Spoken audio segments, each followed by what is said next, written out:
with Spencer Watson, teammate of #1 ranked Sam Bennett. Now, he went way early in the morning. You had to wait a long time for your turn at the combine. Was he shooting you a text and maybe making you a little nervous there as to what's coming? No, but I talked to him before I left the hotel there, and he said, as long as you give it your all, like it'll be good. And I heard that he did pretty well, so I was really excited to get it started, and he helped me on what things to expect, and it was good. Well, he couldn't complete a pull-up, so are you going to chirp him about that a little bit? Could you get one done? He told me that. I didn't know if it was he was just joking or if that was real, but no.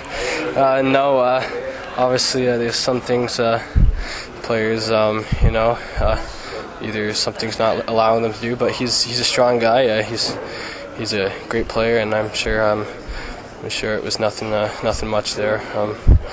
And yeah. What's it like playing with a guy like not only Spencer but Henry Eakinen on your team and Ryan Kujawinski? You guys had a pretty strong team there. Obviously, it didn't go the way you guys wanted it to, but what was it like playing on that team that's built more for next season? It was great. Certainly playing with Henry and Sam there on the line was really great. I got to play with some really top players, and also players like Ryan Kujawinski, showed me a lot of, what work ethic, needs to be for the next level, because he got drafted last year. So certainly taught me a few things there, and it was a great team for sure. I really liked all the boys for sure. And it's not too often that you get to play with your brother either. That's pretty special, eh? To suit up in the O with a brother. Yeah, it was a really special time. As we've grown up, we've always wanted to play on the same team and make it to the next level with each other. And he's a great defenseman. I love playing with him. He works hard, and he certainly deserves to be there. So it was really great to be able to play alongside him this year for sure. Did you learn anything about NHL teams that you may not have known before in the long interview processes, and how many teams did you end up talking to? I talked to about 4, and not really. They just ask you a bunch of questions, and I think it's just more getting used to each other. Just in case they draft you, you have familiar faces that you'll see throughout the process of your next few seasons. And in some cases you learn a lot about the team, and they also learn a lot about you too. So it works both ways. What's the most interesting question you were asked this week?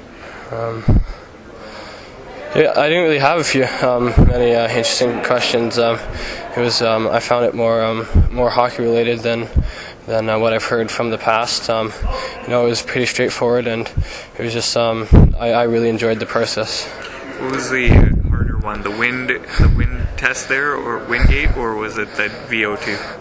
Well, I've done the wind gate once, so I knew what to expect there. I've never done the VO2, and I thought by far that one was the hardest for sure. How intimidating is it to have those guys yelling at you, and then with the VO2, it's almost kinder to you guys because the ladies are a little bit more mellow than those guys, really intense on you for 30 seconds. Yeah, it's definitely in some ways the wind gate pushes you more. With a bunch of people screaming at you, you don't want to make them mad in a way, even though they're not. They're just trying to push you to do your best. And the VO2 was, it was still pretty interesting too. They told you to give it your all, and both tests really tested you mentally and just to push through things. Now you have a new head coach this year in Paul McFarland. Have you heard anything about him, or do you know anything about him? All I know is just he's a hard coach. I talked to him actually a few days ago. He gave me a call, and he was nothing but he was really excited, and he was excited to get this team started and head us in the right direction, and just make us better for playoffs. I've seen him around the Oshawa and arenas once in a bit, so I've heard great things from him, and I'm really excited to get the team started in the summer. Now you guys had a wildly inconsistent season. It was a lot of ups, a lot of downs. How do you prevent that from happening this year? I think the highest of the high was 3-0 up on Peterborough, and the lowest was them coming back in that series. I think we just grow as a team. It was unfortunate what happened, and I wouldn't say we were an old team, but we weren't the youngest either, and we were it was nice. It was a good learning curve. Overall, I thought we played a pretty great season. We just couldn't push through at the end there, but overall, I felt like we had a pretty solid season, and just next year, just build on it.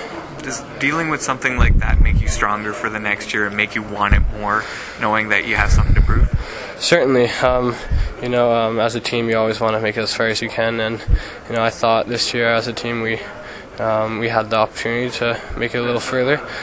So I think coming into training camp next year, we're certainly going to have that in the back of our mind and just train a little harder, dig down a little deeper, and hopefully we can extend way into the playoffs next year. Well, best of luck on June 27th. Yeah, thank you very much.